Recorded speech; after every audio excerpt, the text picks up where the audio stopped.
Okay, let's go here.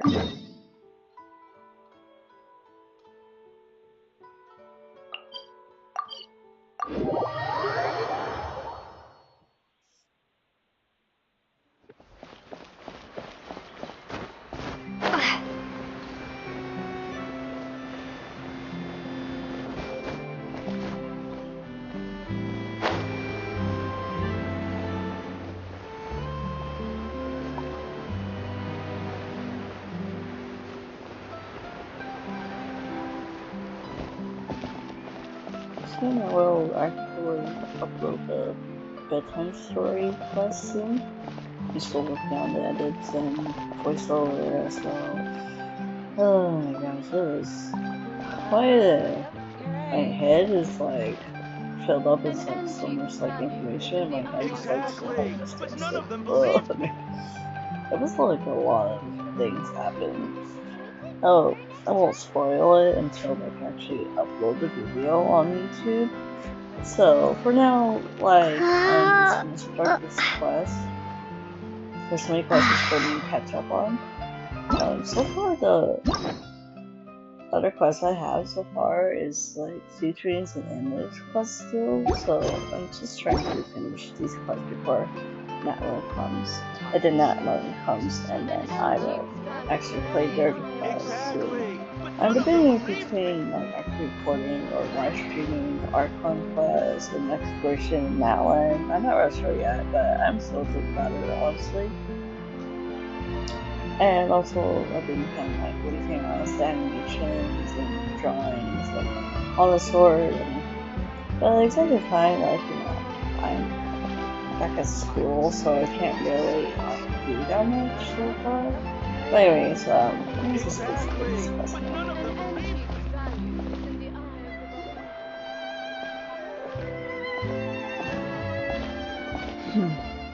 Still no dice? What? Not at all. And I've asked pretty much everyone in the court of Fontaine already. Lynette's ears drooped as soon as she heard that we'd have to be out and about for days on end. And Fremine, he hid himself under his helmet as soon as he realized there'd be people around that he didn't know. Oh. What about Chiori and Charlotte? I feel like both of them would be more than up to it. I've asked them already, but they're both pretty busy right now. I just gave the members of the Spina a few days off, too, so I don't want to bother them either. This is getting pretty difficult. Wait, were they have the exact same animations as each other, but also using the exact same arm as each other? It'd be so funny if they actually used opposite arm, like Navia using her, let's say, right arm instead of her left arm, and then Chlorinde, like, using her left arm, and then they'd be like, oh. Navia, Chlorinde, what's up? Oh my. Well, if it isn't my dear partners. How are you all doing? Doing pretty good, Navia. Huh. Navia? Huh? Oh, you mean... What the heck is happening right now? Yep, this is our chance. What? Do you need our help with something? Oh, precisely. My dear partners, we've got a huge problem right now that only you can solve. Okay. Whoa, for real? Absolutely. We've already exhausted all our other options. Yeah, like, what kind of problem are you guys struggling with anyways? Traveler, Paimon, would you join us and play Marechaussee Hunter Judgment Day? Huh? Marechaussee what now? It's a new game script by the Tabletop Troupe, a local roleplay adventure club. Ever heard of the Tabletop Troupe? They put out games that allow you to participate in a story and roleplay characters with your friends. Oh, I've loved their stuff ever since I was a kid. That sounds super interesting. Chlorinde and I are both veteran members of the club. Recently, someone came up with a new script and was looking for people to help playtest it for them. And when they asked, of course I couldn't refuse. I mean, come on, a brand new script? Nobody has ever played it before. Generally speaking, scripts at that level of development have a lot of issues, but I think this one is pretty solid. The author obviously put a lot of work into the story, and the world building is also quite credible. Whoa, whoa, whoa! I know I was the one that handed you the script, but some of us haven't read it yet. No spoilers, please. Anyway, the script calls for a team of 4. Ah, yes. We're missing one final player right now. What? What do you mean by that? Like, does the Paimon technically count or something? I don't know. Maybe if you include this one person? So, you're saying you'll help us out? I knew I could count on you, partner. Where do you really are? Paimon and the Traveler are kind of a package deal. Is that okay? That's not a problem. I'll adjust the pace based on the actual number of players, and ensure that everyone has a good time. Well, Traveler, what do you think? Wanna play? Paimon will follow your lead. I always help a friend you. Well, that solves our problem. You have our thanks. Woohoo! I'll go grab the script manager from the club right away. The script manager? Didn't you just say that you gave Chlorinde the script? The club introduced a completely new kind of gameplay for the script. In this iteration, the Game Master's version of the script is incomplete. The script manager provides the next part of the script only after players have completed the current list of objectives. On top of that, in order to increase player immersion, the club has created some of the story's sets and scenes in real life. We'll only know where we should go once the script manager reveals the starting location. Wow, you're right. Whoever wrote this script really did put in a lot of work. And it's got a real healthy amount of suspense, right? I mean, even the GM doesn't know how the story will end. I look forward to experiencing it with you all. Why don't you go meet up with the others first? They should all be waiting at Chioria Boutique. I'll come over with the script manager as soon as I find them. Sounds good. Remember to always watch where you're going, and don't rush. Oh, you say that like I'm 6 years old or something. Let me think. What kind of character should I play this time? I just hope you'll pick up some useful skills this time. Oh, and stop trying to persuade every animal you come across. But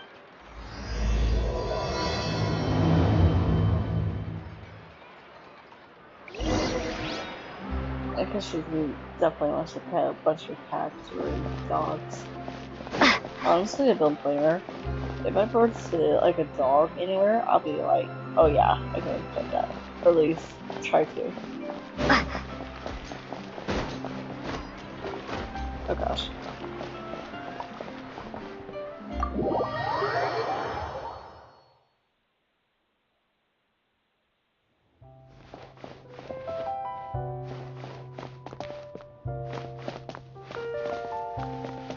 Like, so inside, I'm so confused.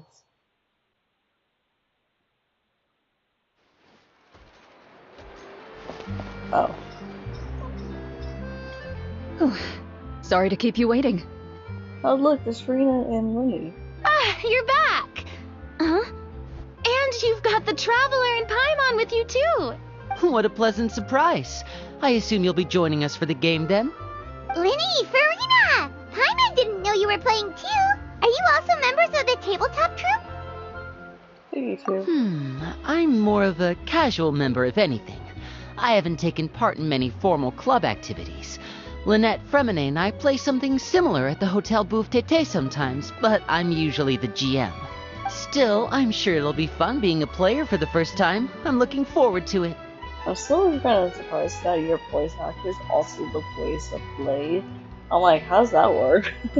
I guess like sometimes like people have like a scale of like deepness and there's their voice, like and what they could actually act up. I don't know. I'm not sure, honestly. Well, I'm not a member of the club at all.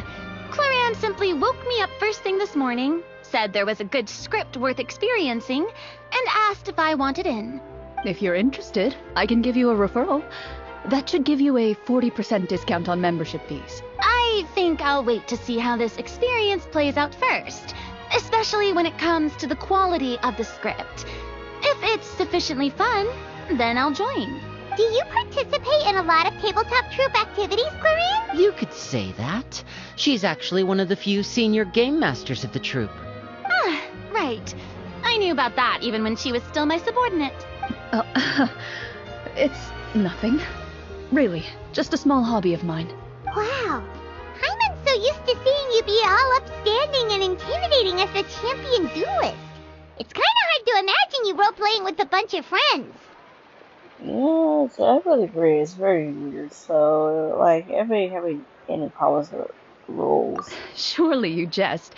I would never intentionally make things difficult for my players. I maintain a clear boundary between my professional and personal lives. The me you see at court represents the law and order of Fontaine. I put all personal feelings to the side and grant a fair duel to all who seek to defend their honor. But in my personal life, I'm just an ordinary person. Someone who feels anger and sadness, just like everyone else. Yeah, at the end of the day, everybody else is just a normal person, depending on situations, right? Well, you say that, but for all the time I've known you, I don't think I've ever seen you cry. I've seen you get angry, sure, but now I'm wondering whether you were actually mad or if it just looked that way from the outside. Yeah, you would say that she's kind of the expressionist. I can't speak right now. I was probably in work mode during those times. Is that so? Well, in any case, I just feel like even in your personal life, you don't get emotional very often. So you want to see me cry? That might be a little difficult. A show of anger, though, that might be something I could accomplish. No, that's not what I meant.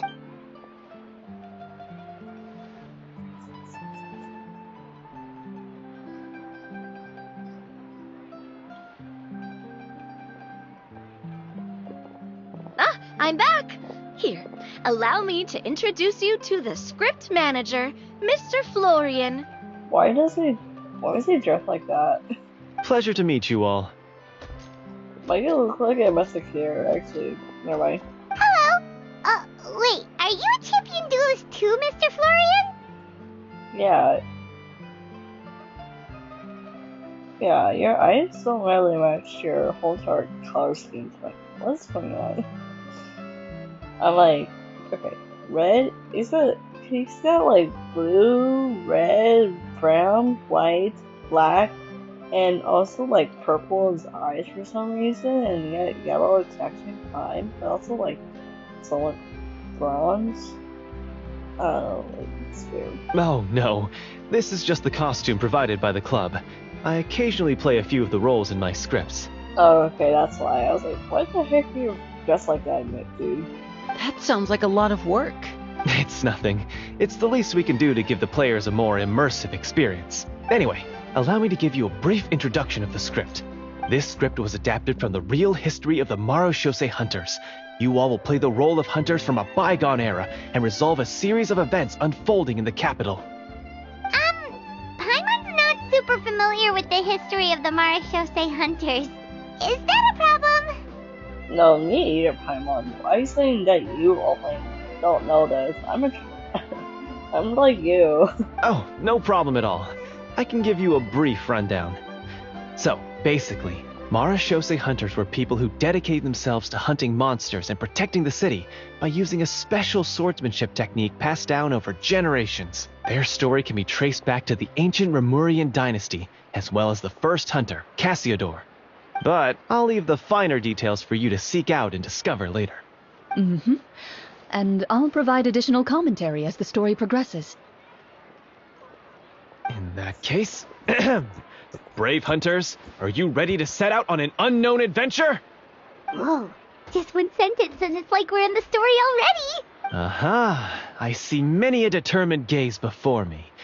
Very well, head over to this location and begin your heroic journey. So, as we follow the story, it leads us to specific scenes? Ooh, sounds pretty innovative. What does the message in the envelope say? It's the exact location of the scene, as well as the formal permission to use the venue. Seems like they have everything prepared. Please check all your belongings, everyone, and make sure you haven't forgotten anything. Once you're ready, please follow me to the designated location. Sounds good. Hunter Squad, move out!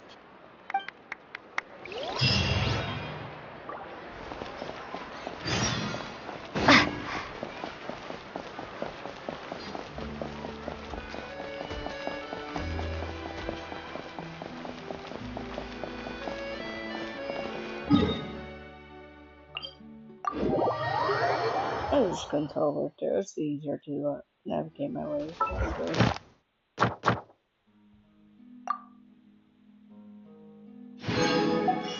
Okay, there's a slight lag there. No.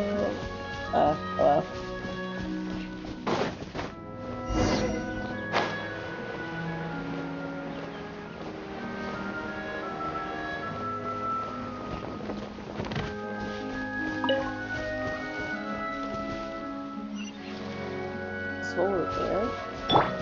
What's the hurry? The hurry is us going over there. Hiya.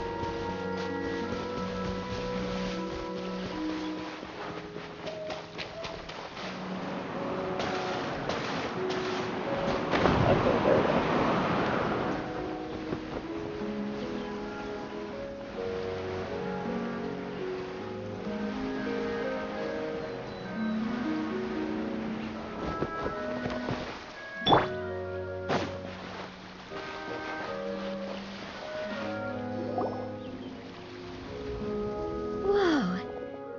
Have thought of everything. Even the phaetometer is here and ready to go for us. The phaetometer? What's that? Yeah, I don't know what that is here. It's a card that's used to determine action success or failure. We'll need to use it when we try to use certain skills. And what about all the dessert and tea? Is that for us as well? That's what the message said. Really? That's so nice. It feels just like a tea party with friends. Yay! Yeah, oh my gosh, I'm so tired. I thought you would wake me up at least 5 a.m. in the morning for some reason. I don't know why. Ugh, man. Okay, yay, yeah, Frina, making friends. I'm sorry. Those snacks have Paimon's name written all over them. I think you might be more of a snack hunter than a Marashose hunter, Paimon. Snack hunter Paimon reported for duty. If there are delicious snacks to be found, Paimon will track down every last one. Okay, Paimon. The desserts are great. But I'm still looking forward to the story more than anything. Very fair. Then, let us begin. First, please pick up the blank character cards in front of you, and write down your name and profession. You can find an abbreviated version of the rules printed on the back of your character card. If you have any questions, feel free to ask me.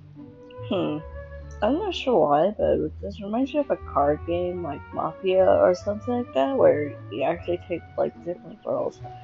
For example, let's say you're the person that kills everybody. You're basically had to keep your identity a secret, and then everybody else has to figure out who the murderer is. Because sometimes whenever the person's talking about the storyteller basically, or narrator for example, talks about a person being killed, they usually choose the person that's being killed that night, and then you're supposed to, well, basically it's also the mafia also picks the person that gets killed too, and the narrator knows how that works basically. If I mention that, that's what I'm trying to say. We all take roles.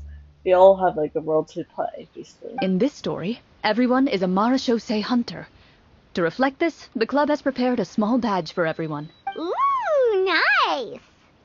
As hunters, you have proficiency in swordsmanship and fighting by default, so there's no need to allocate any additional skill points to those areas. The only thing here is that Lenny doesn't use the sword, he uses the bow.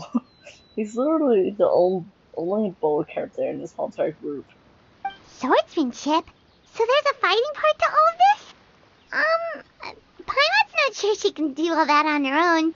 Maybe Paimon can just stick with you? Why don't you share a character card then? The Traveler will be the Marashose hunter, and you can be her little floating assistant.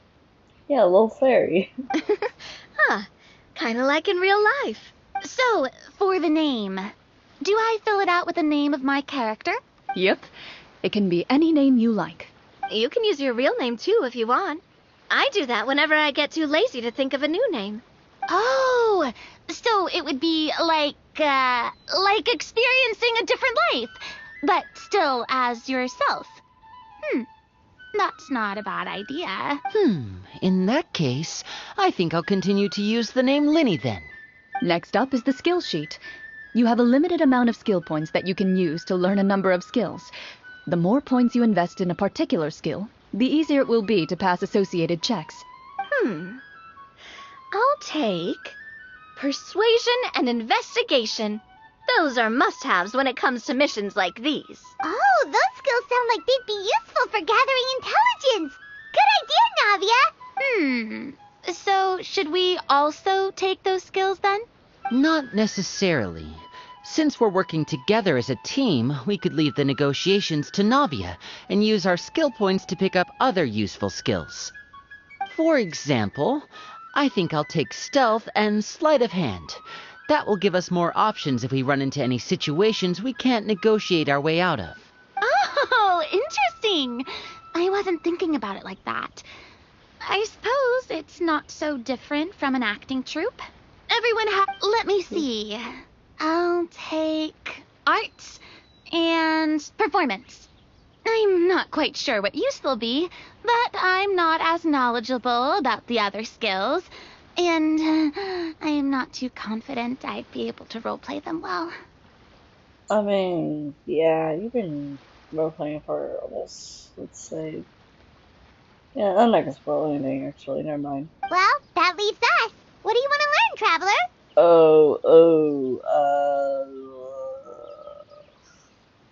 I just gonna, like, learn medicine. Ooh, so you want to help people when they're injured. That's nice of you. And insight. Oh, something that'll help you get a read on other people's thoughts. Sounds useful. Oh, gosh. So what do you think? Are you sure you want to learn these two skills?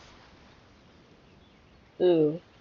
I don't know. I think medicine and, like, medicine and insight is pretty good so far. I could pick cooking because, like, cooking is essential. But at the exact same time, it'd be good to, like, you know, help out people. So, I'm just gonna pick these two. Let's see. Oh, looks like you each have enough points to choose one final skill. Oh, really? You've all picked such classic skills. It's fine to go a little bit out of the box, you know. Why do I get the feeling she's getting ready to cause trouble? For example, this one here. Summon. Doesn't it sound super mysterious and cool? Oh, I saw that one just now as well. The description says, this skill can be used under certain circumstances to summon characters or creatures that fit the script's world-building rules. The script's world-building rules, huh? But how are we supposed to know what a Marashose hunter can summon? Oh, that's not friend. Just learn the skills that interest you, and the GM will take care of the rest. All right, you've convinced Paimon. Let's learn summon then. Paimon can't wait to see what kind of thing shows up. Well, now that everyone's more or less finished creating their characters, we can begin. Since 2 of our players are doing this for the first time, though, let me ask, would you like to play on easy mode or authentic mode? What's the difference between the two? Yeah. Well, in role-playing games, the story sometimes changes based on the decisions of the players and the results of the fatometer. For example, if you fail a check, that means you cannot use the target skill in that scenario. A critical failure may even result in further negative consequences. If you choose to play in authentic mode, every time you elect to use a skill, you'll need to use the fatometer to see whether you succeed or fail, and face any consequences that may follow. If you choose easy mode instead, every check will be successful by default, and you won't have to worry about luck playing a factor. Okay. Given that I'd like to focus on the story, I suppose I should pick easy mode. I'd feel bad if I brought the team down by failing my checks. Huh? Oh, come on. Don't worry about that. RNG is the lifeblood of role-playing games. I'm going with authentic mode for sure. Oh no, didn't you just talk about RNG? Oh my gosh. Never knowing what you might have to overcome. Ugh, doesn't that sound exciting? I'd rather be mentally prepared for what might happen. Yeah, after all, what happened to you in Fon's game, it makes sense. Alright, then I'll mark down Farina for easy mode. All her checks will be successful by default. As usual, Navia and Linny will play on authentic mode. What about you, dear partner? How would you like to play? Ooh. I don't know. I feel like if I were to pick authentic, I mean, I could do it, but I also feel like I'm leaving, like, Farina, like, thinking on the end here. Like, she's the only one, so if I were to pick easy mode, they would be equal. And this is even balance between easy modes and authentic modes. So I'm just gonna pick easy mode for now. Are you sure? Yeah, I'm sure. Mm-hmm. No need to worry about the pesky fatometer. Pretty good choice if you just want to relax and play the game. Honestly, I don't think Chlorinde would make things too difficult for us, no matter what the fatometer says. Isn't that right, Chlorinde? No promises. That wasn't super reassuring. Well, anyway, enough talk. Let's get started. I want to experience at least a good chunk of the story today. Speaking of the story, why is the beginning scene on a beach? Well, that's because a long time ago, back when what's human that? civilization was still in its infancy, powerful demons and evil sorcerers ruled over the land. They created a host of monsters and sent them to slaughter all humans in existence. Oh my gosh. Oh, I can't. Oh, okay, I'm trying to remember. Oh, I feel like I've seen this before, this type of storytelling. But I can't think of like any games I played before that actually has this stuff like this. I don't remember anymore. But I remember playing certain games like this back. Oh yeah. I think it's like Nikki. Not the new one, but like the older version where it's like more 2D-ish anime. And then when they were talking, you see the picture of their character on there. I mean, there's like other games out there that look like this. But specifically for me, it'll be that Nikki dress-up game. But not the 3D version, the new version. It's like the old version where it's like 2D art rather than like 3D. Soon, a group of human rebels banded together. With their swords raised, they swore to brave the darkness, and in doing so, subdue each and every monster that sought their destruction. They became known as the Marashosei Hunters.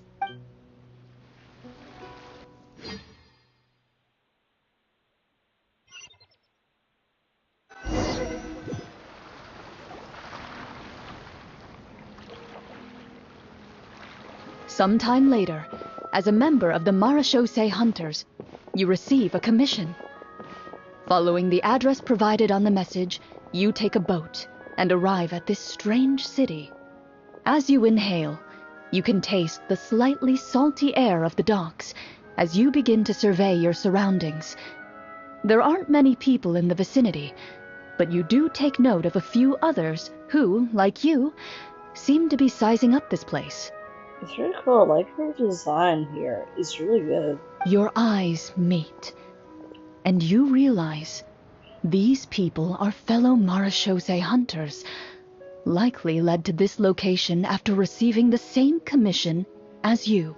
You're all Marashosei hunters too, right? Allow me to introduce myself.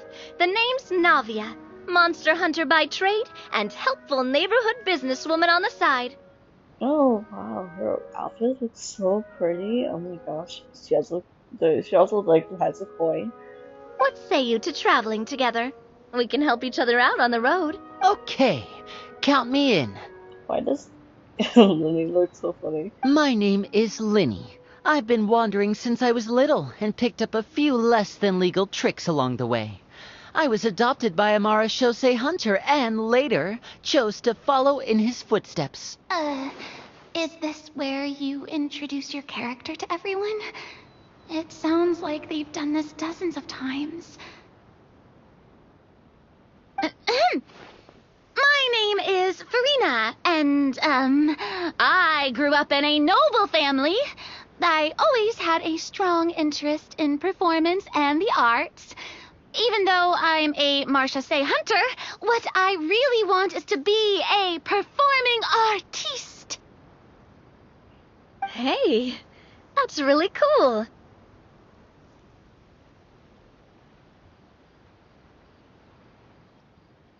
You can do it, Farina. That's exactly how it's done. Paimon is Paimon, a good friend and companion to this Marechaussee hunter right here. I've been studying medicine ever since I was a child. I want to do my part to eradicate these monsters and use what I've learned to heal others. Oh, welcome, welcome. When we face the monsters, I'll make sure to charge in front to give everyone some cover. You can take care of the healing at the back. You open your envelopes at the same time. The message reads, "To the honorable and trustworthy Marechaussee hunters, our kingdom is currently facing a grave crisis. The lands outside the capital have been overtaken by monsters, and our people are being led astray by forces of wickedness. Looks like We we're- beseech you, please help us resolve this crisis and return peace and stability to our home." Huh. The layout of this city looks super familiar. It kind of reminds Paimon of Mondstadt. The scriptwriter must have used a real-world city as a reference when coming up with the map. As experienced hunters, the layout of the city reminds you of places once traveled. You recall the sight of tree-lined streets and the gentle tranquility of days gone by. Your Mondstadt Yet, right now. as you regard the This is city in front of you, Mondstadt. it appears to be little more than an empty shell. Its hollow gates are open to you, beckoning you to come forth and bring salvation back to the town. I carefully read every line of the letter and turn my attention to the signatures at the bottom. Who issued this commission to us? You see a long string of unfamiliar names. It would seem that many of the residents of the city issued this commission together. They sensed that things were not right within the kingdom and sent a distress signal to the outside world. In that case, why don't we take a walk around the city and see if we can learn anything from the local residents? Oh, good idea. We might be able to get some leads on the monsters and bad guys we're after. You look up and see a tavern nearby. It appears to be open for the day. Why don't we go check out that tavern? This is Don If the Murray. novels I've read are anything to go by, taverns are usually full of information.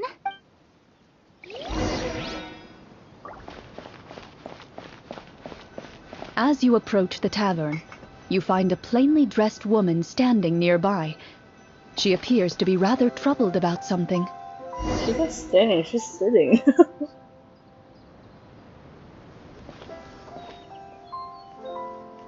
Greetings, friend. Lovely weather we're having today, don't you think? Oh, hello. I suppose you're right. The weather today is quite lovely. If only those monsters out there would stop causing trouble. It seems like every character included in the script has a certain amount of useful information to offer. If we keep asking questions, we might be able to get some good leads. Oh, come now, don't be sad. Life is all about optimism. Oh, that reminds me. What did you have for breakfast this morning? Huh? I don't think that's the kind of question we're supposed to ask. Nothing turns a frown upside Yeah. down like good food. How about some macarons? I could make you some. You didn't even take cooking as one of your skill proficiencies. That's not necessary, miss. Excuse me for saying this, but you don't really look like a chef. Besides, I'm not really a fan of sweets. So you're someone who barely smiles and doesn't like sweets. You're really starting to remind me of this What one the friend heck? of mine. Oh my gosh. Hey, did she just... me? Chlorinde must have broke character for a second. This isn't getting us anywhere. Traveler, maybe you can think of something.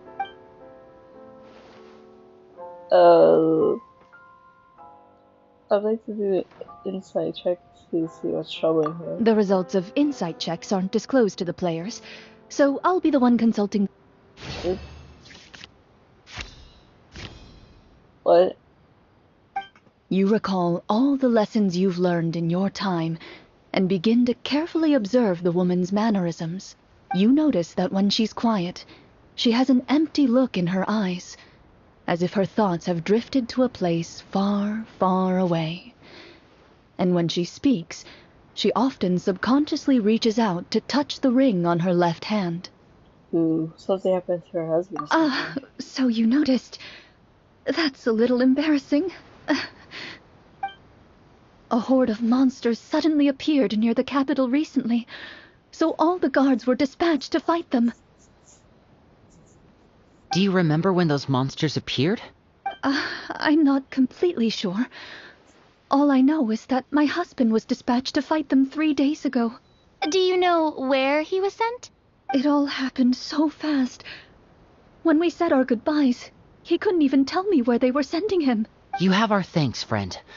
We'll find and defeat those monsters as soon as possible.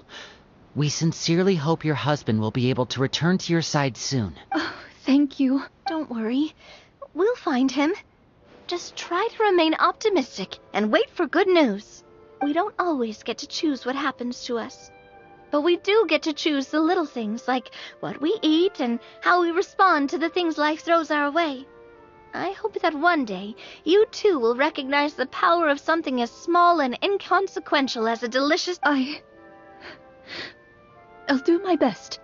You bid farewell to the woman and continue your journey further into the city. I just see drones of frustration. Oh my gosh.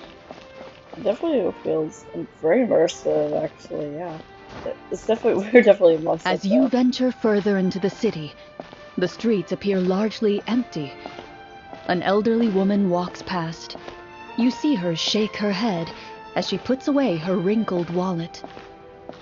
A nearby merchant folds his arms and gives you a disdainful look. You get the impression that he's someone who has long gotten used to the sight before him.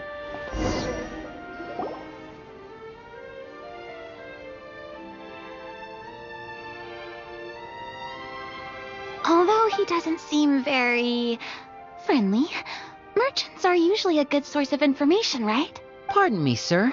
I'd like to ask a question if I may. That depends. How much are you willing to pay? I can't take seriously. How about this much? What do you take me for? Some lowly beggar? You can't even buy half an onion with that amount. Surely an onion can't be that expensive, right? What do you know? War's nearly upon us. Everything costs several times what it did before. If you're not gonna buy anything, then scram. Whoa, what a nasty guy.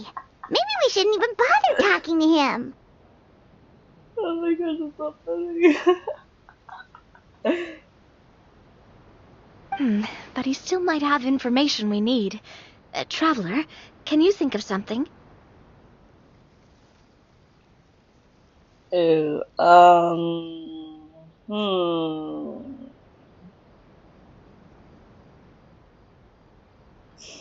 Oh, I don't know. Who should I pick for entertaining this dude? I'm not sure if performance will gonna help this guy. I'm not sure about Lenny. I'm not really sure about Navia. I'm just gonna... Maybe you should probably... Sir, we came to this city to solve the very problem you seem to be referring to. The war you mentioned, would it happen to be against the monsters outside the city? If you happen to be well informed and know a thing or two about what's going on, we'd appreciate it if you could share that information with us. After all, the sooner this problem gets resolved, the easier it will be for you to do your business. What? What? Well, things are basically as you said, young lady. Those monsters are camped outside the city, and they've been destroying all our trade routes. We have limited reserves within the city, so if this continues, we're all gonna be in big trouble. I still can't take this seriously, honest. Wait, you're saying no one has put a plan in place to distribute supplies or maintain order? We could all starve and those nobles in the palace wouldn't even break a sweat. Who knows? Maybe they've been in cahoots with the monsters all along.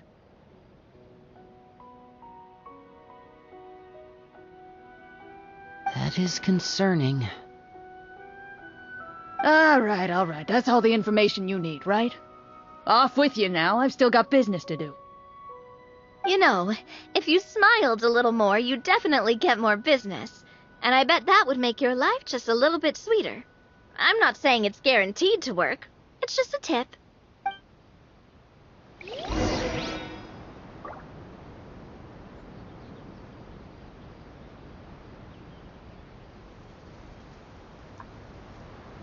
Okay, where's this area?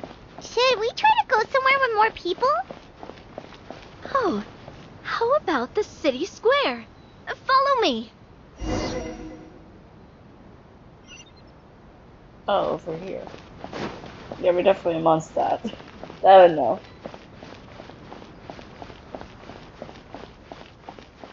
Before you lies the city's central square. You see a man with a slightly anxious look on his face, pacing back and forth, his head hanging low. He doesn't seem to notice your approach. Still immersed in his own thoughts, he shakes his head and lets out a long sigh. This guy seems promising enough. Maybe I can get some information out of him. Hello, sir. Is there anything I can do to help you? Wait, you're... I'm... Oh, dear goodness! You're a Marachose hunter! I still can't take this seriously. You recognize us? Ah, are you one of the people who wrote the commission letter? Yes! Oh, I didn't expect you to actually come. Oh, what great news! The city is saved! What happened here? Alas, we once lived comfortable, carefree lives. This city used to be free of monsters. The first Marachose hunter, Casiodor, the Golden Hunter, he was the one who drove them back.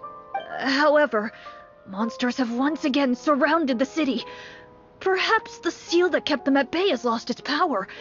Or perhaps an evil sorcerer has been meddling in our affairs. All I know for sure is that their return has stripped the city of any chance at peace. Are there not enough soldiers to drive them out? It's not a question of numbers. The guards simply have no idea how to deal with them. Most people my age have never even seen one of the monsters, much less been trained to fight against them. What's worse, many of us don't even know the history of the Marachose hunters anymore. When I was a child, though, my grandfather would tell me stories about how the Marachose hunters drove back the monsters. So, on the off chance that something might come of it, I decided to reach out to you. To be perfectly honest, I was starting to think all those stories were just tall tales. But now that I've seen you in person, I finally know that it was true. Well, you can rest easy, friend. The righteous and formidable Marachose hunters are on the case. The man is touched by your determination and resolve. His eyes begin to well with tears of relief. Still, if we are going to hunt the monsters, we need to know where to find them. Can you give us any leads? All I know is that the area outside the city is dangerous. I'm afraid I can't point you toward a specific location. Oh, although, if you leave the capital through the main gate and follow the road, you should run into a group of guards. They might know more about where to find the monsters. I see. We'll go look for them then. All right. Be careful. Oh, and one last thing. The monsters outside the city are just part of the problem. There are evil sorcerers inside the city as well, so be on your guard. They're actively working with the monsters, and have corrupted the court ministers with malicious magic. They're the reason why, even inside the city, everything has been a giant mess.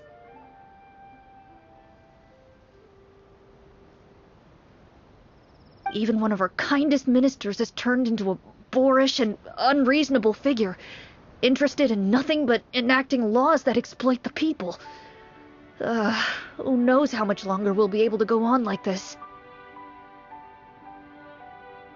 Talk about being stuck between a rock and a hard place. I feel bad for him. Maybe we should try to cheer him up?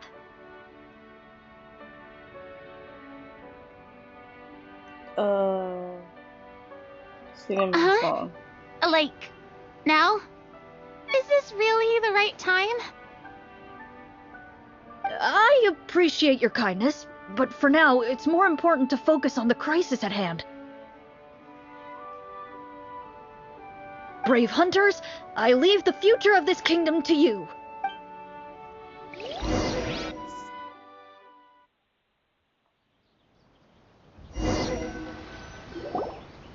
If I understood correctly, there are currently 2 problems in the kingdom that need solving, right? Exactly. We need to defeat the monsters outside the city and take down the evil sorcerer stirring up trouble from within. But which problem should we tackle first? Well, this seems like a good moment for a break. Take some time and discuss what you want to do. Let me know when you've made your decision.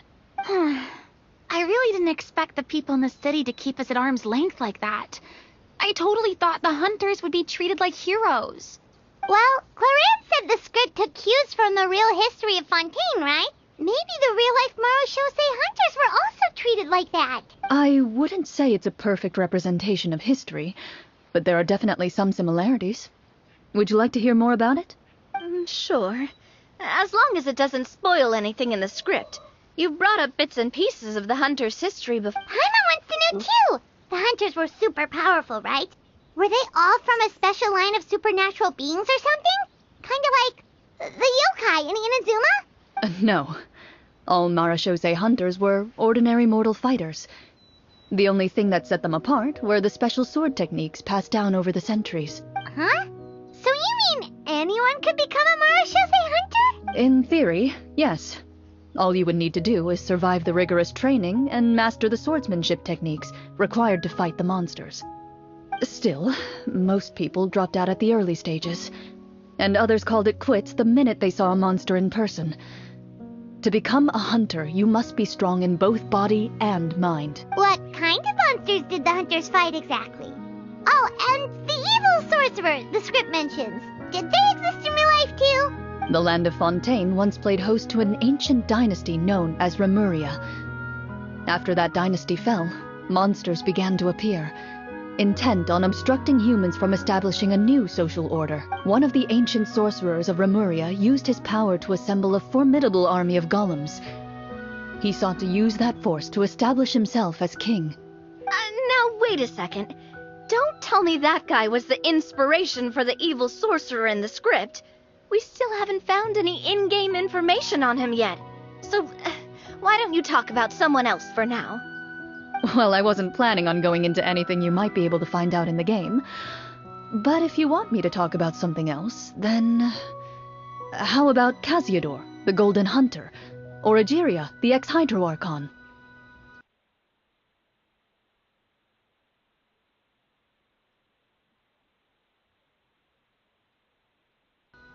Wait, but those people are all from a super long time ago. Where did you learn all this, Chlorinde? From my master. By master, you mean Miss Petronia? Is someone you know? Absolutely. Miss Petronia and my father were good friends. Back in the day, she would often bring Chlorinde over to play, but then... Let's not get off topic. Anyway, back to what I was saying. Responding to Egeria's call, a number of warriors followed Casiodor into battle against the monsters. This group of warriors, under Casiodor's leadership, became known as the Marachose Hunters. Yet, as Fontaine entered an era of peace, their work gradually became obsolete. The Marachose Phantom, originally an association made up of hunters, eventually came to be predominantly comprised of Melusines. Ah, I see. That explains why most of the people in the script have forgotten the hunters or think of them as nothing more than a legend. Is that really a bad thing, though? It can get tough always being the one shouldering everyone's expectations. Depends on who you ask, I suppose. If the name of the organization no longer commands respect, investigative work is bound to suffer. Speaking of investigations, which problem should we tackle first? Monsters or evil sorcerer? I vote monsters. That's the main duty of the hunters, right? Well said, Miss Farina. Plus, if the sorcerers really are the masterminds behind this whole thing, defeating the monsters could give us some clues on their intentions as well. What about you, partner? What do you think? I don't know. Maybe the sorcerer problem is... Yes, sorcerer... Isn't the sorcerer, like, so many things? I mean, you're not wrong. But those characters are usually the ones pulling the strings behind the scenes. More often than not, they're very formidable opponents. Going after them now might be jumping the gun a little bit. We don't want a total party kill on the first day, right? With Chlorinde as the GM, I wouldn't rule out the possibility. Yeah, that makes sense. Then it's settled. Let's go hunt some monsters. All right. After some discussion, you decide to turn around and head out of the city.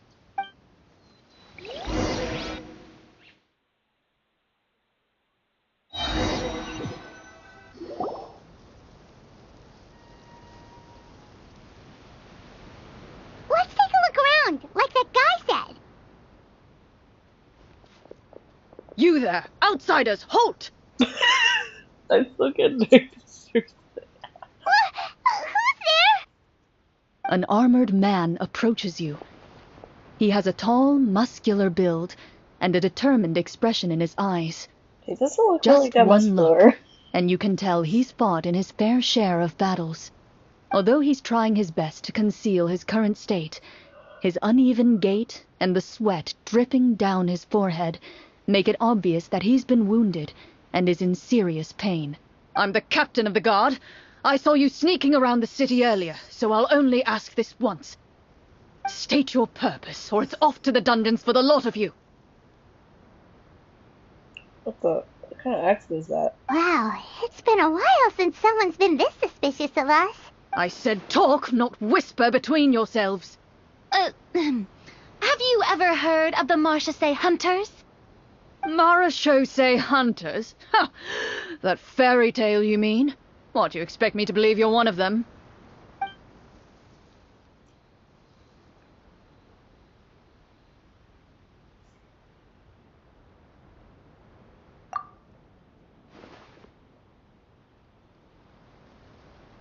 Sir, we were indeed in the city earlier, but our purpose was only to gather information on the monsters.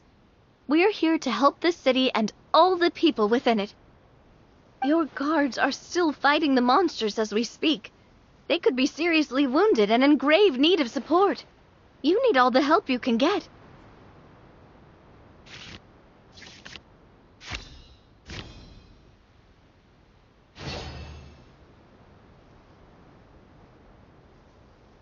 The man regards you with doubt and concern. After a period of inner struggle, he lets out a long sigh and informs you of the locations where the monsters have appeared. Those monsters aren't easy to deal with, but if you insist on going, I won't stop you either. I just hope all the guards will be able to come back to their families alive. I wish you the best of luck.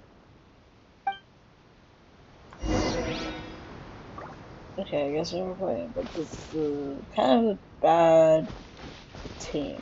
But well. Based on what the captain said, the monster should be right up ahead.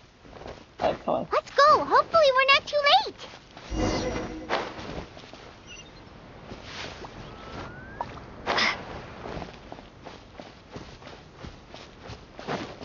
As you approach the battlefield, You see numerous people lying by the side of the road. They appear to be dressed like guards. Their faces are filled with desperation and terror. Some are screaming and cursing in vain, as if still trying to banish the monstrosities they saw from their minds. A few of the wounded look up at you in shock and disbelief. "Quick, leave this place! Turn around and don't look back!" they yell.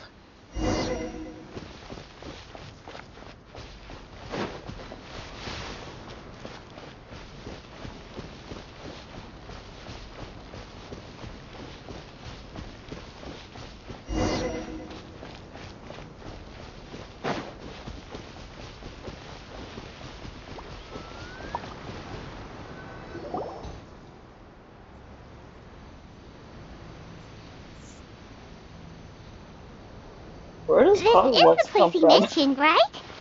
You see broken iron swords scattered all around you, and downed trees riddled with terrifying claw marks. All the signs point to one thing. A truly devastating battle just took place here. Be on your guard, everyone. The monsters might still be around. Before you can finish your sentence, you hear rustling sounds from the surrounding bushes. The monsters have emerged. They close in on you without fear. You get the impression that, in their bloodthirsty eyes, you're just another meal for them to devour. A little help here! This thing wants to eat Paimon! Your battle round begins now.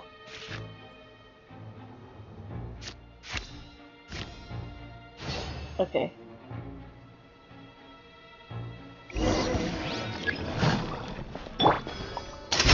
Let's get this show on the road! Time to shine! Yoo-hoo! A proper send-off from the... The next battle round begins now. Oh, come on. Haha! Umbrella warfare, I guess! Ha! The monsters let out a terrifying roar of anger and resentment before dissipating into thin air. Ugh, thank goodness it's over. We're lucky the Marashose Hunter class came with all those preset skill points. Otherwise, we would have been in some real trouble. I never knew the Fatometer even determines the amount of damage you inflict. If you get unlucky, isn't it just game over right then and there?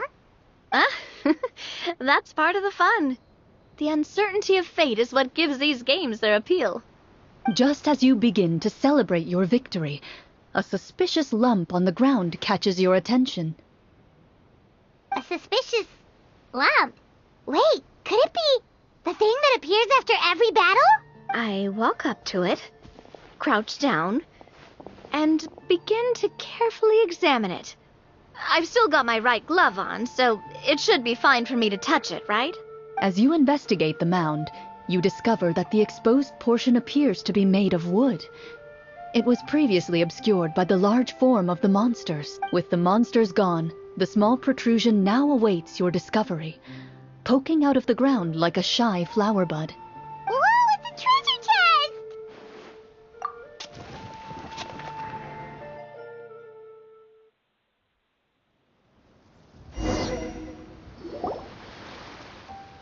With everyone's help, you successfully excavate the wooden chest from the ground. Even without opening it, you can tell from the mora and jewels scattered around the chest that it must contain quite the fortune. Makes sense. We worked hard for this. Let's open it and we can share what's inside. I can understand your excitement, Paimon, but think about it. Doesn't it seem... Yeah. Think about all the people suffering in the capital. Or all those guards who got hurt fighting the monsters. Wouldn't it be better if we gave the treasure to them? Wait, is that how it works? Paimon thought since we were the ones to dig it up, we could just take it for ourselves. Come that's just being selfish. Well, let's put it this way. Any decision you make during a role-playing game can impact the future course of the story. But Would the people really believe us? It's hard enough for us to prove we're Marchese hunters. What if they think we procured the treasure illegally? They might get even more suspicious of us. That's definitely something we should consider. Maybe we can come up with an explanation in advance. Well, if donating it could cause that much trouble, why don't we use it to buy some gear and fill up on good food? Then we'll be ready to fight even more bad guys. Looks like you're facing a difficult choice once again. Well, it's getting late. Why don't we call it a day for now? Wow, where did the time go? I'm not sure if it's because I'm having so much fun with you all or because the story is particularly enticing, but I feel like I could almost keep going. Here, here. Ooh, how about we play through the night? I'm not sure I'll have enough energy for that. Yeah, that won't work for me either. Lynette will give me an earful if I get home too late. I understand how you feel, Navia, but we have to change venues for the next part of the story anyway. Huh? Another location? There's a special note for the GM at the end of this section that says to proceed to an indoor set for the next part of the script. Whoa, they really pulled out all the stops for this new script. Well, even if we end the game for the day, we can still stay a little longer and hear Chlorinde finish her story, right? Paimon wants to hear more about the history of the hunters. Something tells me you just want to finish the free desserts before we break for the day. Yeah, that's fine for you. That's just a coincidence, okay? Besides, the Paimon not finishing free food feels even worse than having to buy her own. And anyway, Paimon really does want to hear more about Clorinde's master. Well, If the story doesn't have a happy ending, it's okay not to finish it. It's nothing. I appreciate the concern, but it's all in the past. It won't do any harm to share these things now.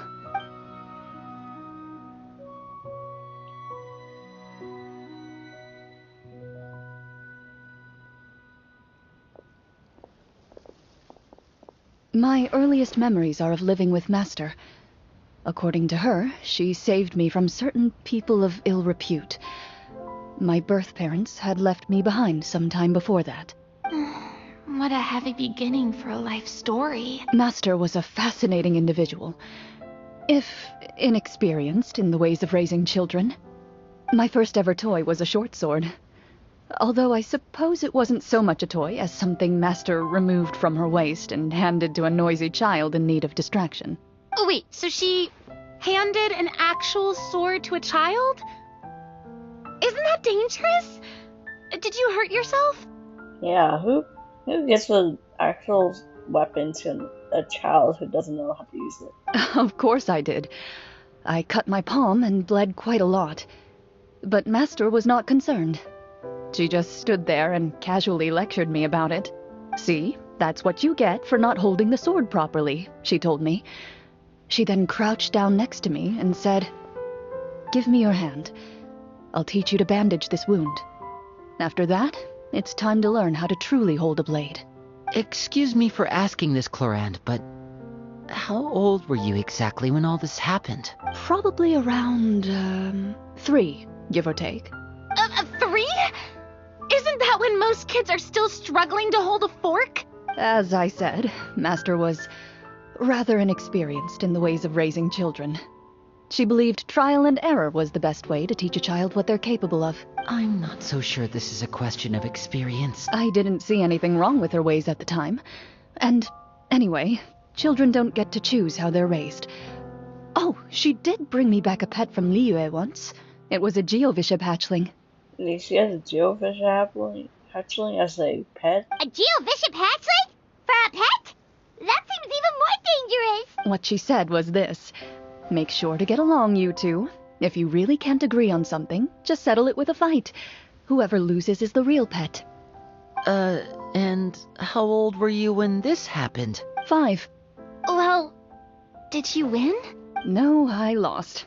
So you're saying you actually became the geovishap's pet? Yes, but only for a week. By the end of that week, I defeated it in combat, and we've shared a cordial relationship ever since. That really doesn't sound like the kind of childhood someone should have. Later on, Yeah, I I would gradually agree. understood that Master most likely didn't know any other way to raise a child.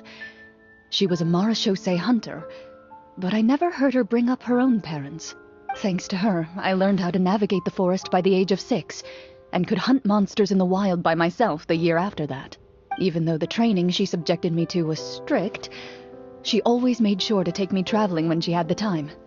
We met many of her friends during those days. That was also how I met Mr. Callis and his family.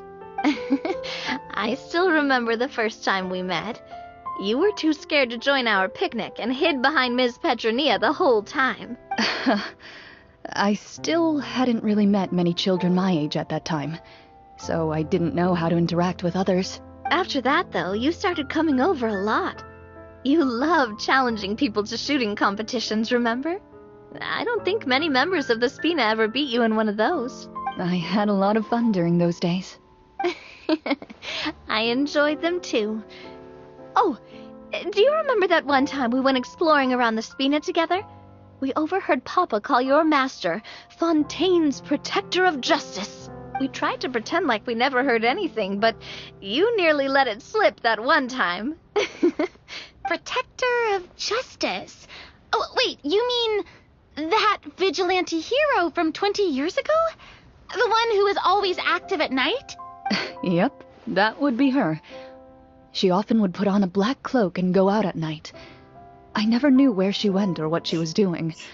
Until, like Navia said, we overheard the truth from Mr. Callis that night. 20 years ago, huh? That I reminds me a still little bit too remember the much like guards you. leaving all Oh my kinds gosh. of witness... My apologies. Oh, there's no need to apologize. You had nothing to do with it. And anyway, everything she did was for a good cause. Although, calling herself the Protector of Order was a bit much. Especially when she deliberately operated outside the law. Huh? When did the Protector of Justice become the Protector of Order? Oh, she had a bunch of code names. I heard she would just come up with a name on the spot whenever she was asked. Okay, let me check. Okay. Later on, she probably got sick of answering those questions and decided to stick to just 2. The Protector of Justice and the Protector of Order.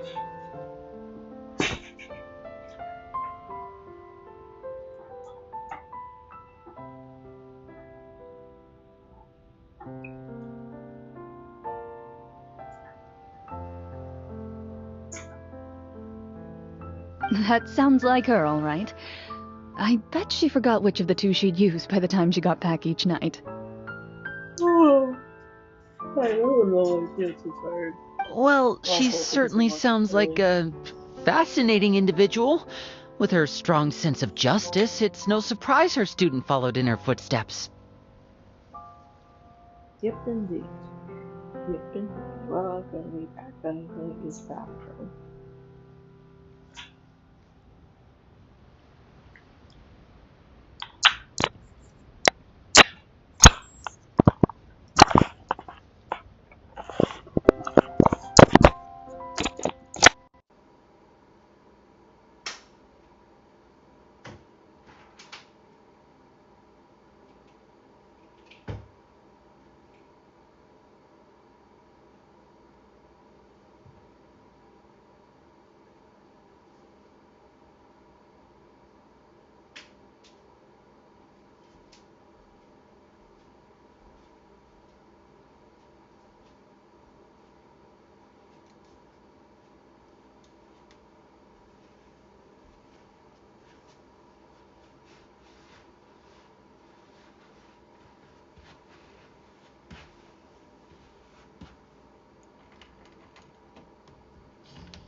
disappeared the night I turned 10 years old. Disappeared? What happened? I have no idea. She didn't even leave a note. Oh my gosh, it's so loud. That night, I was celebrating my birthday at Navia's house. But Master never came to pick me up. When I returned home on my own, it was to an empty house. When she still didn't appear after a few days, I went to Mr. Callis's house to ask about her whereabouts. But he only shook his head. Papa probably didn't know either. I know he sent a few people to investigate the matter in secret, but they never found any credible leads. Don't worry, I understand. To be perfectly honest, given Master's personality and way of doing things, it all made a lot of sense. If I had to guess, I'd say she probably used it as an opportunity to force me to become independent. Just like how, when a litter of kittens reaches a certain age, the mother willingly leaves them behind. Were you upset, Chlorinde? I was at first, but not anymore. I don't believe Master would suddenly disappear for no reason. There must have been something she just had to do. Well, despite everything, you still managed to follow in her footsteps and become the greatest champion duelist in all of Fontaine. You're practically a living symbol of law and justice. Yep, indeed. Chicken stuff, toast. Oh yeah, I don't have a toaster. Oh well, it's fine. It'll survive. I'll be okay. I don't need like to have a toaster to survive, to have toast. I could just have plain old bread with like butter or something or jam or whatnot.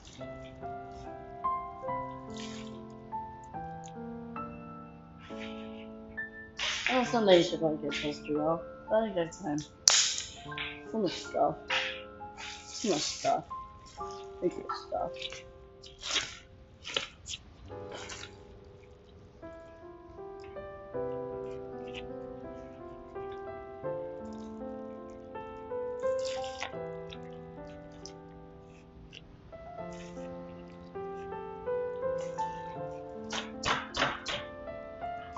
So echoey ends. Excuse me.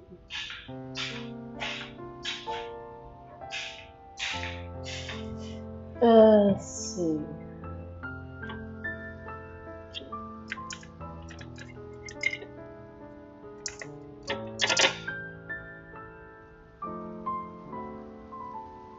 This is gonna go with this peach.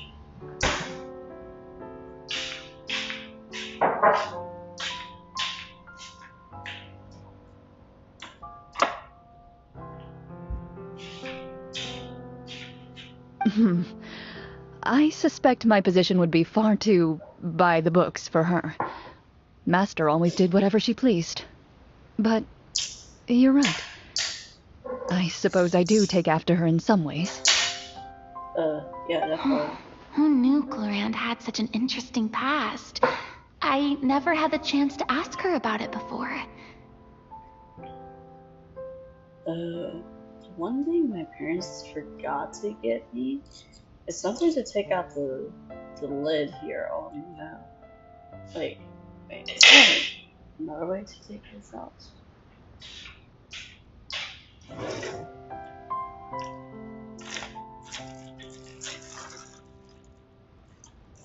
Eat decorates. Eat this one.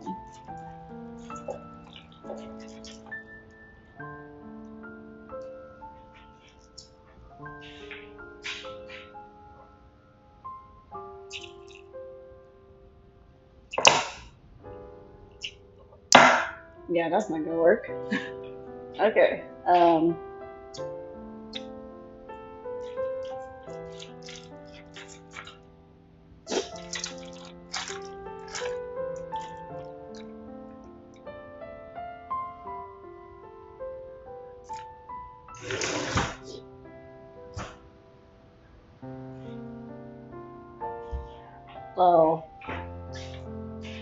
Well, this sucks. I don't have anything to open this can. Oh gosh. Yeah, I don't have those. Or maybe I do. I might have it somewhere. I gotta have it somewhere. Hold up. Hold up. Hold up.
Oh, let's see. Where's my phone? I'm gonna take a picture of that and send it to my parents.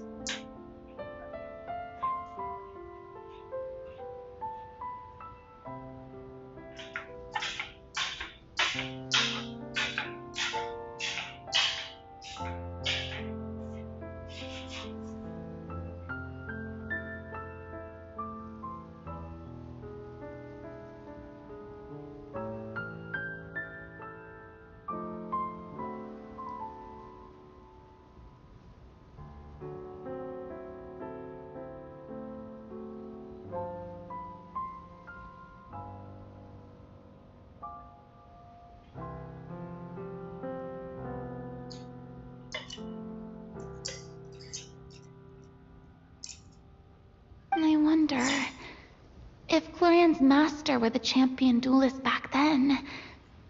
Would that duel against Mr. Callus have gone differently? Oh no. Judging by the atmosphere, Chlorinde and Navia are probably thinking something similar. The mood just got super awkward all of a sudden. Well, anyway. Would you look at the time? It's getting dark, so we should probably call it a day for real this time. If we keep talking like this, we really will be here all night. I had a great time today, Miss Chlorinde. Thank you for being our GM. Anytime. The script was good, but I've got to say, your childhood stories were even better. Hey, you should tell us more about that fight against the Geobishop sometime. Maybe your master was onto something. You could be right. What does she mean, onto something? I certainly don't know any 5-year-olds who want to fight a bishop in their spare time. Yeah, I would agree. No more that. Normal. Yeah. I don't know why else. I forgot how to say normal. Also, it just like popped in my head. I was like, what? I'm just tired. Okay. Yeah, I could use the fork first too. So part off. Probably another one. Makes sense.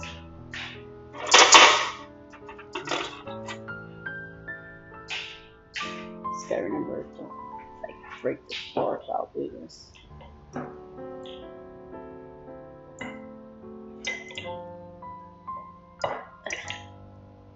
Like the edge tip of it, that makes flat.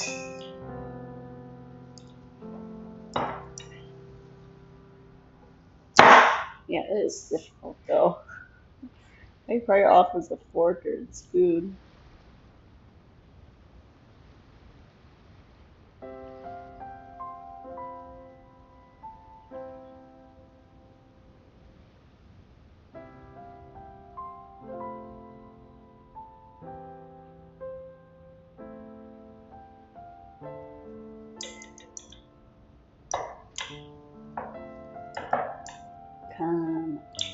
I also don't want to break this because it's made out of glass. I don't want to splatter it anywhere.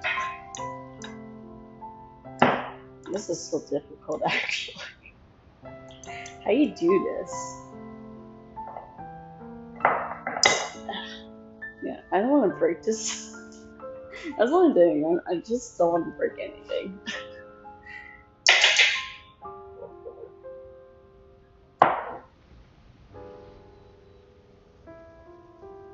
Guess I'll head back as well. I need to save my energy if I want to continue enjoying the story tomorrow. You're that excited to hear about my fight with the bishop? I was talking about the script.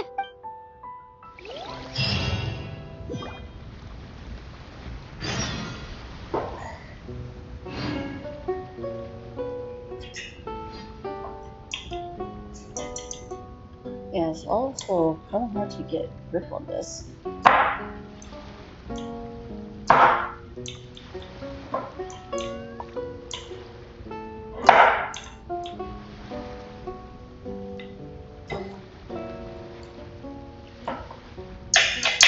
It sort of moved. Not sure it's gonna do anything. Anyways.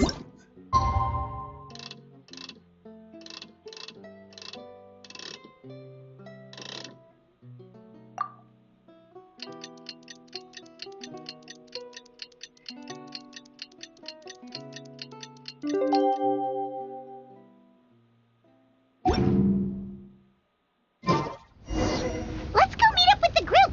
Paimon's really looking forward to today's story.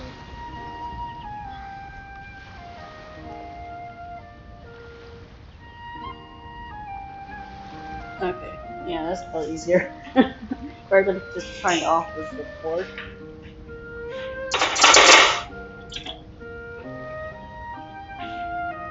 It definitely does have it though.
Nope, it does not have that actually.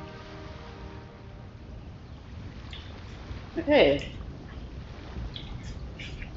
Well, ain't this great?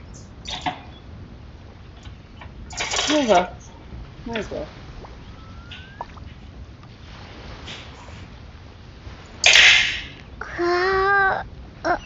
Let's see, where's this other venue at anyway?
looks like everyone's here. Now, before we begin, why don't we finish where we left off yesterday? There was an important decision to be made, yes? I'll pour everyone a cup of tea. Is that really the most important part, though, Chlorinde? Paimon's more concerned about our current surroundings. Heavy walls, cold railings, dim lights. This is obviously supposed to be a prison. I admire the work put into the set. Still, it's obvious the scriptwriter has never paid a visit to the fortress of Meripede. So the set is going to be a part of the script? Unfortunately, that is something I can neither confirm nor deny.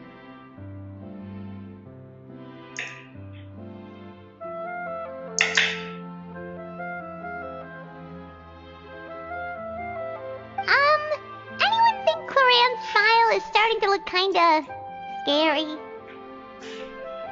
Well, whatever happens, we'll just have to push on. But first, we should really figure out what to do with this treasure.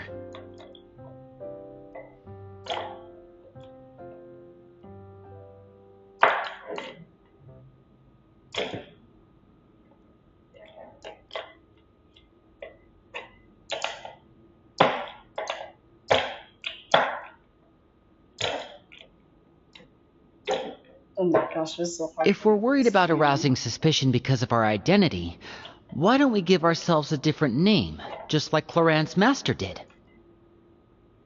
Yeah, it might be better to keep a low profile. As long as we're helping people, it doesn't matter who we are or what we're called.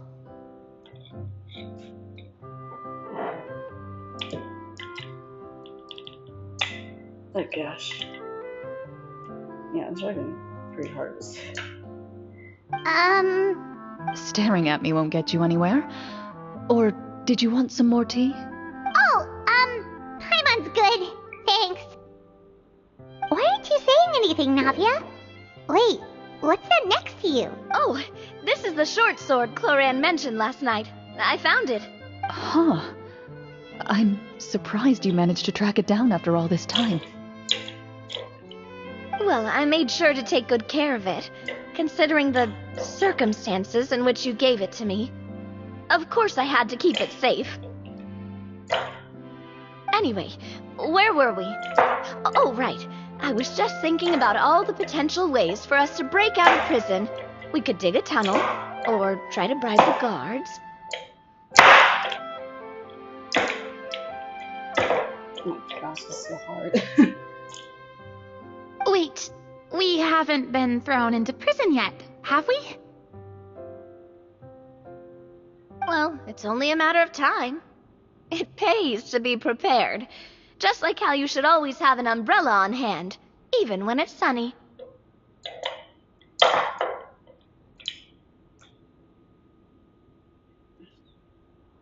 Alright, Paimon's made up her mind. Let's just give the treasure away.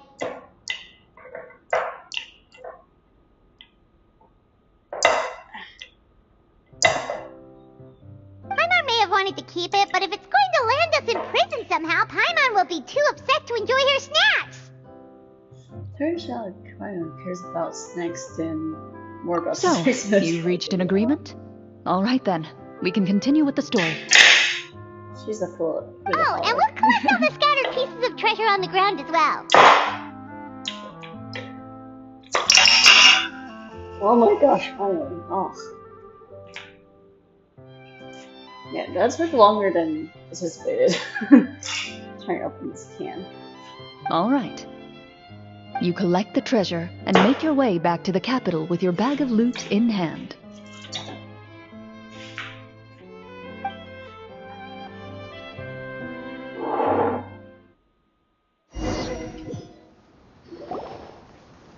The city is still shrouded in a gloomy, oppressive atmosphere, but your spirits are surprisingly high. In places where sunlight struggles to reach, you generously share your wealth with the children, the elderly, and the poor in urgent need of help. Thank you, kind soul. The elderly woman's look of gratitude follows you as you walk away, her eyes never leaving your back until you move entirely out of sight. However, there's still quite a bit of Mora remaining. It appears you haven't made much progress.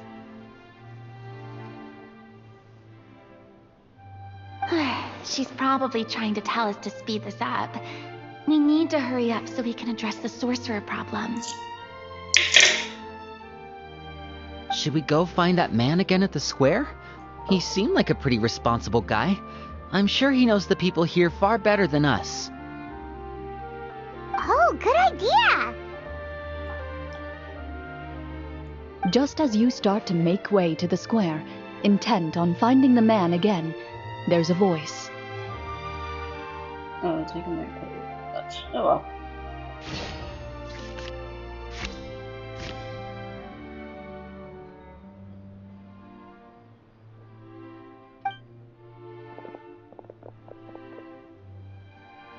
Please wait, distinguished guests. Several strange guards suddenly call out to you. They run forward to meet you and proceed. Greetings, gentlemen. Are we being invited for afternoon tea? Surely you jest, my lady.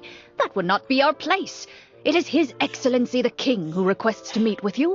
Please come with us.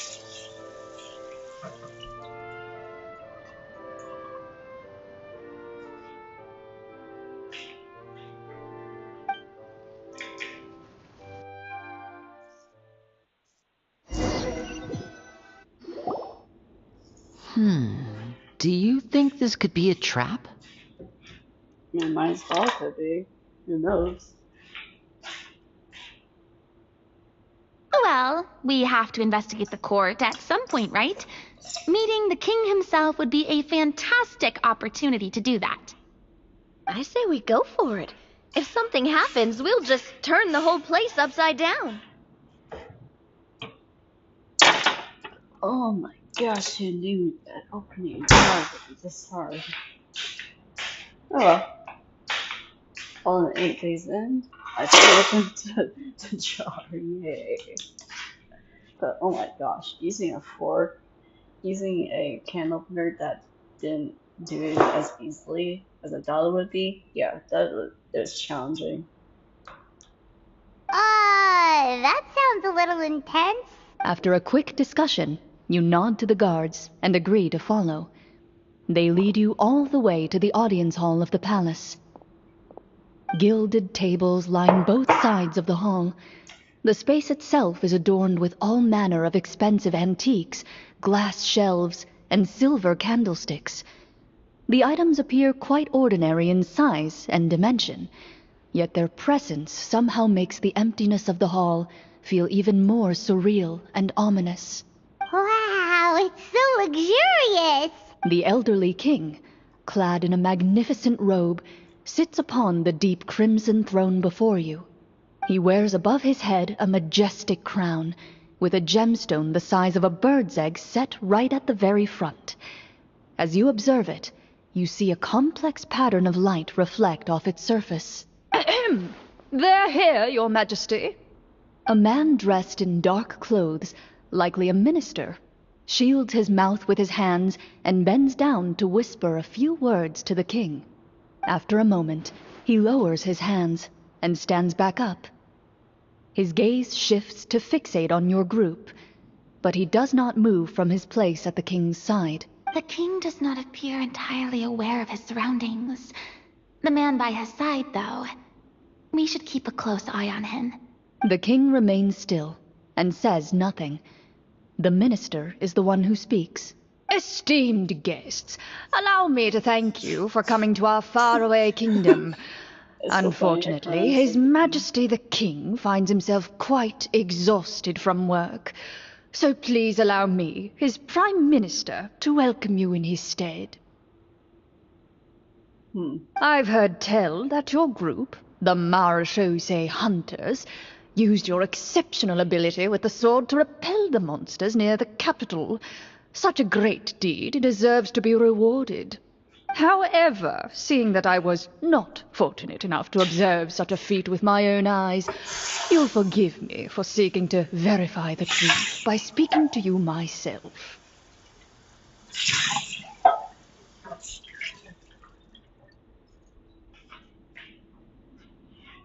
Well, we've got nothing to hide. You brought us here to talk, right? So we'll just explain what happened. Where did I put the bottle cleaner? Anyways, oh. Yeah. Okay. No, that's there. Here.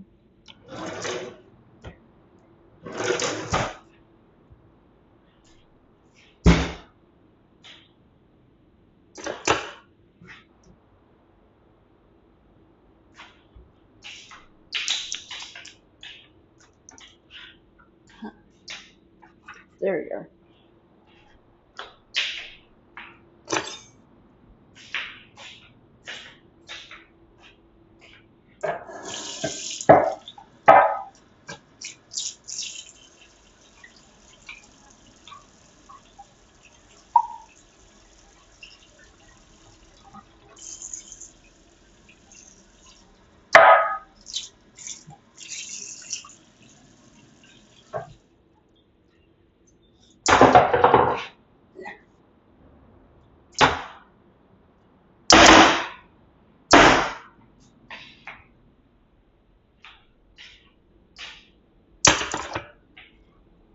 The golem's blades were so powerful, they could cut down trees in a single swipe. It took a lot of effort to defeat them, even for trained swordsmen like us. Well, that was enough details, right? Believe us now? Your account does indeed match those of the survivors. Since you were the ones who defeated the monsters, that must mean you are also in possession of the treasure they stole? Well, we did take the treasure, but... How did he know about the treasure? Ah, then I must ask that you return it at once. It belongs to the kingdom. Wait, but didn't you just say that our great deed deserved a reward? Shouldn't the treasure be considered a part of that? Yes, that was indeed what I said. But you seem to have forgotten a very important distinction. Only that which is freely given by the king can be considered a reward. Taking the rightful wealth of a kingdom without said permission, on the other hand, is a crime. But that's completely unreasonable. Yeah, that makes no sense! If it weren't for us, the treasure would still be buried underground somewhere! Maybe so, yet the fact remains. You tried to dispose of the treasure without reporting it to the court and without receiving permission, yes?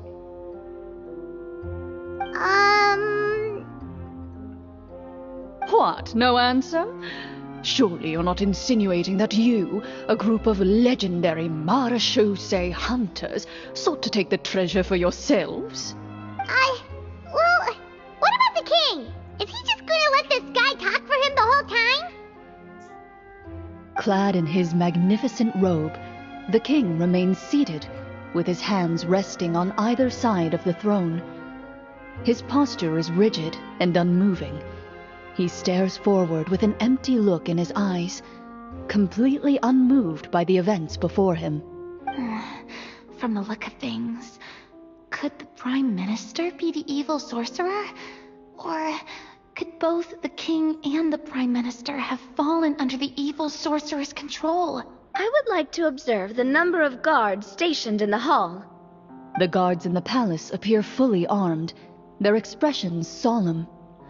Sensing the tense atmosphere in the room, they stand at the ready, each with a hand placed upon the hilt of their sword, as if prepared to draw their weapons and surround you at a moment's notice. Well, there goes my plan to turn the whole place upside down, I guess. It appears we've been visited by nothing more than a group of ill-intentioned imposters. What a pity. Guards, take them away and throw them in the dungeons. Before I decide your fate, however, I must first determine whether you have any accomplices outside the court. Can't we try to slip away? Or maybe start some kind of riot? But if we try to fight the guards right now... Don't worry. At least we figured out who's behind all this. Let's just play it by ear. If you're scared, Paimon, just hold my hand. Thanks, you guys. You allow yourself to be led away by guards surrounding you on both sides. It's only when you begin to feel drops of water falling from the dungeon ceiling and smell the stench of death and decay all around you that you finally realize you've stepped into a completely different world.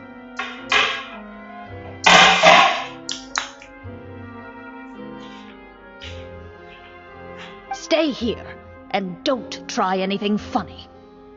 The guards lock the cell door and leave without looking back. Wait, sir! Your voice echoes through the dark hall, but the only response you receive is the sound of water dripping from the ceiling. No! What should we do now? Carve out a new path of fate with our own two hands, of course. I draw my weapon. You reach toward your waist, but find nothing there. You now recall that your weapons were confiscated before the guards locked you in the cell. The bag of treasure along with them.